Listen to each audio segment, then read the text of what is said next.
Sous l'œil du grand champion de la ville, Louison Bobet, les coureurs vont arpenter les routes de Saint-Main-le-Grand. La commune accueillera le départ d'une étape du Tour de France pour la deuxième fois de son histoire. Certains habitants ont déjà choisi leur place pour admirer le spectacle. Là, au premier étage, on voit, on voit bien. On reçoit des chapeaux, des bonbons. Enfin, le folklore, quoi. Dans le centre-ville, on se rappelle de l'ambiance de 2006 lorsque la commune était ville-étape de la course. Et on espère déjà pouvoir vivre la même chose. On viendra certainement, mais de bonne heure, pour avoir une place.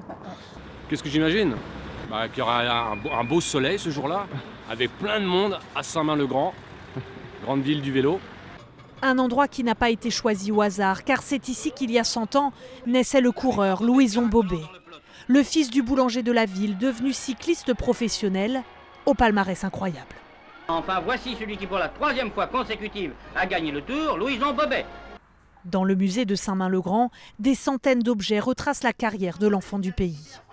Les pièces maîtresses du musée, c'est les 3 maillots jaunes de Louison Bobet, 53, 54, 55, et surtout son maillot de champion du monde qu'il a gagné en 54.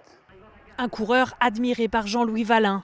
Né en 1948, il s'imaginait souvent en vainqueur du Tour dans la cour de l'école comme son idole.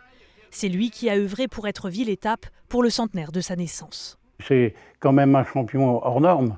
Ça a été le premier à gagner 3 Tours de France d'affilée, donc fallait quand même qu'on marque le coup à Saint-Main. Le 12 juillet prochain, le Tour de France lui rendra hommage devant des millions de spectateurs.